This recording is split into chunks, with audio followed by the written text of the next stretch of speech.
This is CBS 42 College Football Saturday Postgame, presented by Pepsi. I mean, y'all see it, man. It's crazy how he never gave up. You know, other people would transfer or something like that, but you know, that just shows how resilient he is, man. So, we got hats off to Jalen, man, no doubt. Thank you for staying with us on CBS 42, the post-game show. Chris Breece and Mike Johnson, in your life, did you ever think we would see that script in the exact opposite format? I can honestly say that is the very last storyline I expected to come out of this football game. Unbelievable Alabama finish. Good for them. Wins their 6th SEC title under Nick Saban. We've got so much to talk about with that, but how about UAB? How sweet is it to say we're the Conference USA champs? What an incredible story. 2 of them today. After basically getting a death penalty in college football, Bill Clark does the impossible and wins the Conference USA Championship, beating Middle Tennessee State today on the road. We got plenty more from that game coming up. Welcome inside the wrap-up, or the post-game show. Chris Breece and Mike Johnson. Mike, after what we saw last year, the way Tua Tagovailoa came in, Alabama had no chance winning the national title with Jalen Hurts. We go to today. Alabama had no chance at winning this game with Tua Tagovailoa, and Jalen Hurts comes in as if he's been the superstar quarterback all along. It truly is unbelievable. I mean, one of the most unbelievable storylines, one of the most unbelievable finishes I've ever seen personally. Tua Tagovailoa, 3 of 10 at halftime. He's limping around. His balls don't look good. He can't plant off his foot.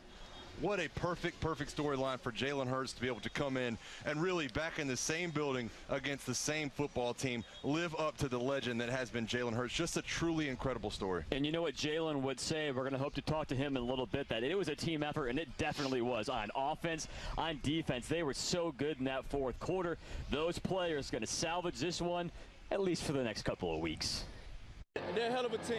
You know, they're going to come out to fight all 4 quarters, and that's exactly what they did. They fought all 4 quarters, played a hell of a game defensively and offensively, and you know, just had us down in the earlier part of the game, but in the latter part of the game, we started finding ourselves, we started getting the juice flowing, and we came out with the victory.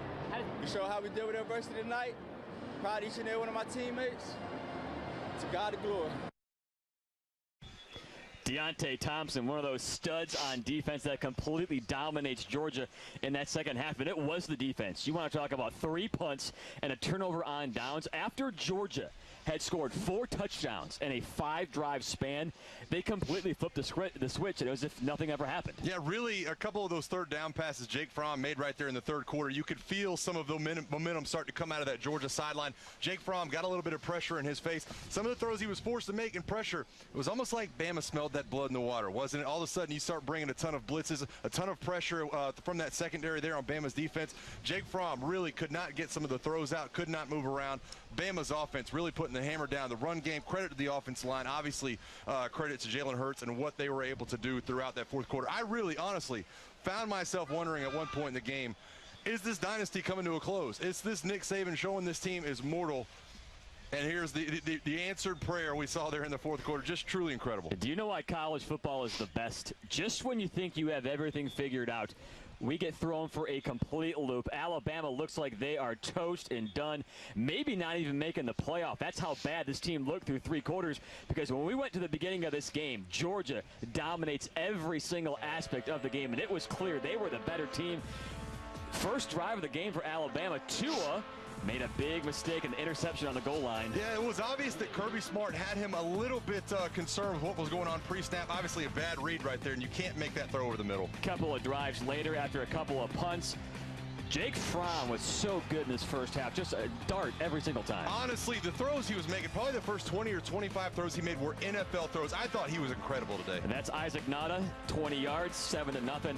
This is what you were clamoring for Alabama to do the entire first half. I just thought that the middle of the field was so wide open for this run game throughout the day.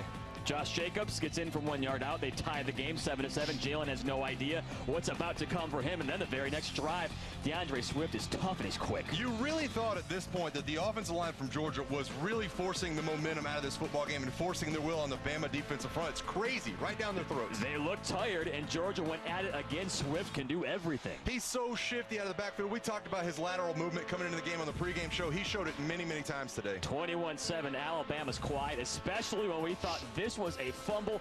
What a break. Alabama gets the touchdown. It's 21-14. He barely held on to the ball. Barely held on to it. This is one of those calls that, man, it's so glad that they have review in college football there. We go to the third quarter.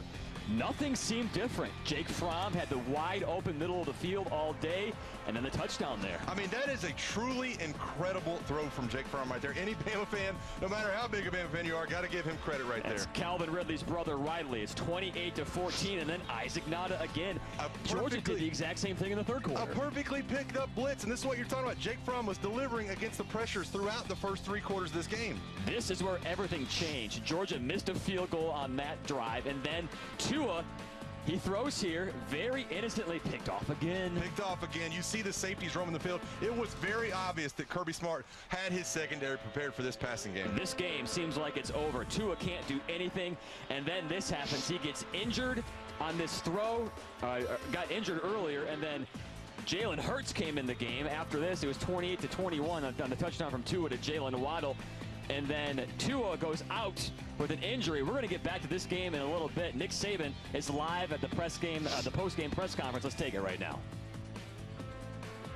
Hey, we're now joined by Alabama head coach Nick Saban, quarterback Jalen Hurts. Thank you. Appreciate all the press does to reinforce a lot of positive things for these players. Come on.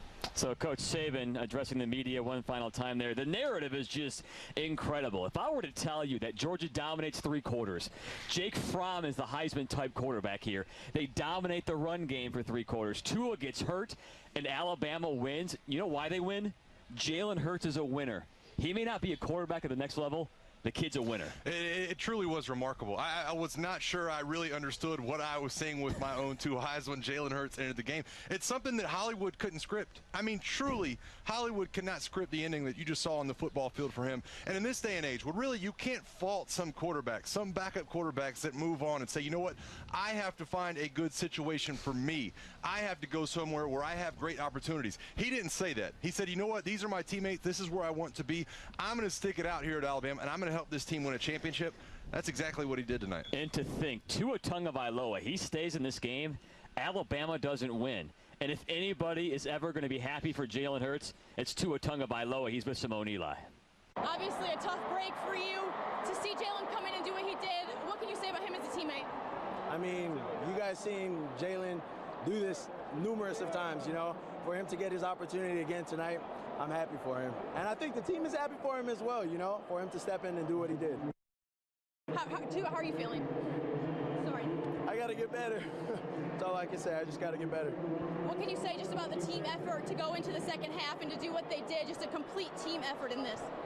Well, I mean, everyone knew that we needed to get things right. You know, we had a lot of miscommunication with things up in the front. And then, you know, we had drop balls. We just knew we had to come back into the second half and execute all of those. What do you think the mindset is moving into the playoffs now? We all got to get healthy, and we just got to keep getting better. Well, thank you so much, Tua. Blow deep breath.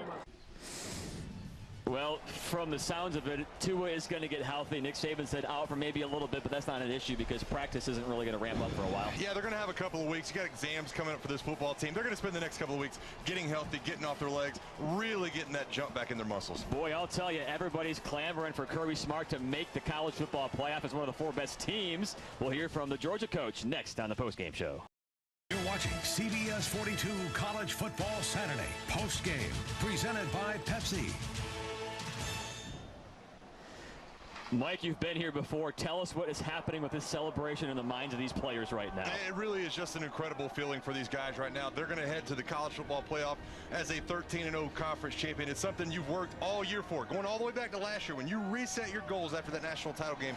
These are the kind of moments you talked about, man. Got to be happy for all those guys. Championship weekend in college football means one thing. Everybody says, hey, we got to get the 4 best teams in the college football playoff.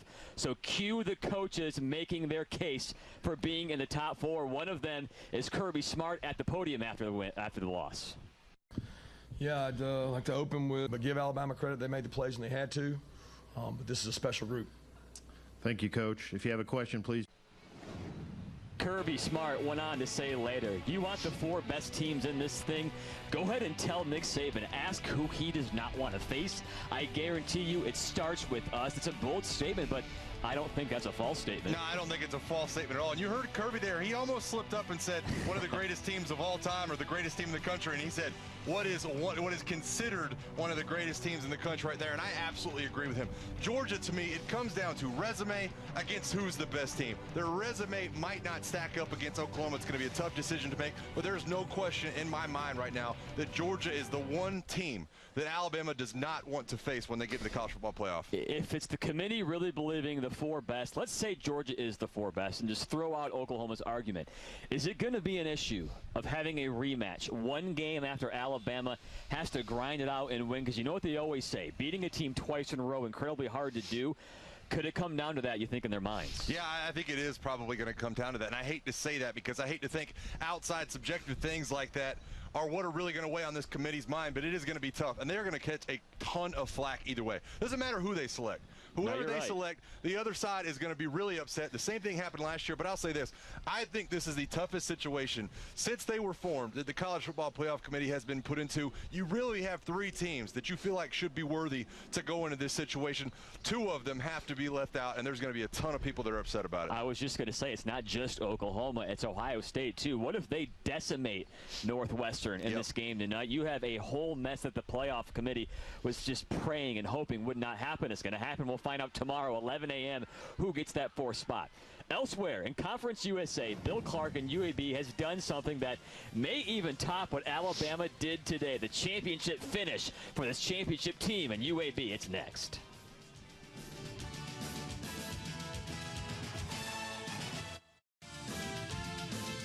Show your spirit. Crafted by Clyde Mays. Well, they were all chanting, rain, rain, go away, but it never did because it's been here all day, and it's still kind of missing. But regardless of that, you knew these fans weren't going to let that get them down. Yeah, the fans, listen, they showed up in droves. Not only that, but the rain did not hold off the performance from both these football teams today. It also helped that they could go into Fan Fest in the Georgia World Congress Center. So Alabama is the SEC champion, the 6th time under Nick Saban.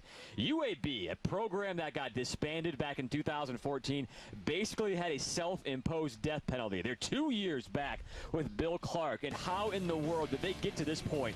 Conference USA championship with Middle Tennessee State after getting destroyed last week. It looked like the exact same thing was going to happen because that quarterback is so good. Yeah, he's so good. When you talk about Stockstill, really it's his passer efficiency, but it's also finding guys like this, allowing them to make plays. Did not look good, 13-3, but then UAB shows that, hey, you know what? That game tape we watched, yeah, we learned from it. Tyler Johnston, touchdown pass there. UAB 17-13. Right before the half, Tyler Johnston, again, tough yardage. Yeah, quarterback. You look at Spencer Brown right there. Everybody's biting on him because really he's what makes that offense go, but they forget about that quarterback. Second half, Middle Tennessee starts to make it a game. This touchdown gets him within 2 points, 24-22. After a UAB field goal, this just killed Middle Tennessee. This is unbelievable. This is what every college football coach talks about. It's the attention to details and not beating yourself. They beat themselves right here. Illegal substitution. UAB keeps the ball when they were supposed to punt, and they run out the clock. Bill Clark is a Conference USA championship coach. This team, what a story, 27-25. And I'll tell you why it's so incredible, folks. Did you know last week when UAB had a chance to host the Conference USA championship, they lost to the same team terribly. They gained 89 yards last week against Middle Tennessee. It did not matter. Coach, you're a champion. In January, and they talk about it now, but on some cold Fridays, about 20-something degrees, we went and ran our stadium steps and made a commitment. We wanted to play for a championship. And these guys kept believing and kept fighting. So thank you to everybody that believed in us. Thank you to these players and this staff that worked so hard. But we played to a standard, you know. We said it all week. We was going to stay together. We ain't going to be negative. We was going to be a family. And we knew we was going to face some adversity, and we overcame it. You want to talk about adjustments. We saw them here in the 4th quarter. That's incredible. 89 yards, and they go out and just take it to Middle Tennessee State. Yeah, I mean, what did we talk about last week? It was the statistics for the running game for UAB. What was it, -1 yard rushing for UAB a week ago? 225 yards on the ground today. Adjustments. I mean, so much credit goes to Bill Clark and that staff really rallying the troops and his football team, allowing them to believe they could get this done today, and they're conference champions. You got to think that he is a finalist for Coach of the Year, what Bill Clark has done.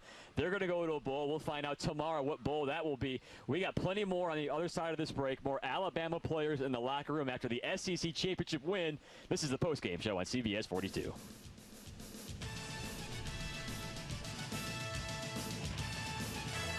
You're watching CBS 42 College Football Saturday Wrap-Up, presented by Pepsi.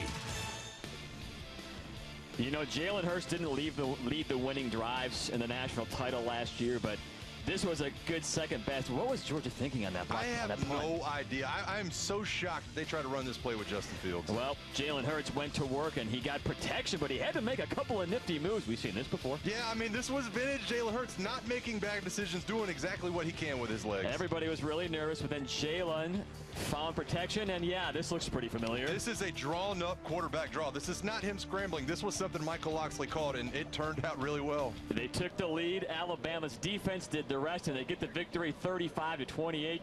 We've dissected a couple of things, but Simone, Eli, Chris Renkel on the field, there's so much more to talk about. I think the biggest thing we need to talk about in this game is finally someone kind of figured out Tua Tagovailoa. And lo and behold, it's Kirby Smart, who was on staff with Tua, who was being recruited. And really, this Georgia defense, they didn't come after him like a lot of teams did. They kind of let him sit back there. You could tell he was looking downfield. But, boy, their downfield coverage with DeAndre Baker and company were unbelievable. Yeah, no doubt about it. Kirby Smart's defense came out on fire. They were mixing things up, switching from zone to man coverage, really confusing too. And you can tell they were well prepared for him, showing blitz, backing off. I mean, nonstop in the first half. Tua definitely having a hard time in a big moment for him. Struggled. I mean, he did. That's the bottom line. He struggled against this Georgia defense that was fantastic. Kirby Smart had him ready, and they proved that in the first half. We saw a lot of delayed blitzes, like we said. They didn't go after him right away. They waited a second, then linebackers or safeties coming from all over, and it didn't help. He was a little bit hurt. Let's not take that away. But, hey, Alabama did not flinch. The backup quarterback comes in. Here's one of their leaders, Damian Harris, in the locker room. It feels great, you know. It's been a fun year. All the things we've done on offense, defense, special teams, the way we played together, the way that we played for each other, all the things that we've done this year have led up to this moment. And, you know, we're not done yet. We still have more to accomplish, but being able to win this, a third SEC championship, you know, it's pretty special. Was there any ever doubt at the half? No, never. What does it say about your team? You have your starting quarterback go down, Jalen's able to come in, and really the whole team rallies, you're able to come from behind. It just shows the togetherness and the camaraderie of this team. You know, we have just as much confidence in him as we would have in Tua or Mac Jones or anybody else that stepped in that spot. You know we got a lot of guys all over the field that can make plays and that can, you know, help make our team be successful. So as soon as Jalen went in, we didn't miss a beat. You know, if anything, he gave us a little extra juice, and you know, he just did what he does. You know, he's a special player. And really, so many critics of this Alabama team have said, oh, hey, they've won by 20 points every game. They haven't been tested all year. I think this is a pretty big test, and, boy, they passed with resounding colors. Yeah, I think that you have to just look at this situation, look at this team, look at what Nick Saban has done to keep Jalen Hurts bought into this program. Because I think that's the biggest thing of anything. I mean, Jalen could have redshirted and gone. Yes, I mean, the bottom line is he's stuck in it. He had his moment. He had exactly what he hoped for, what he tweeted about. I mean, it's incredible. I couldn't have written it better. All right, still plenty more to come in our wrap-up show. Don't go anywhere. CBS 42 coming right back.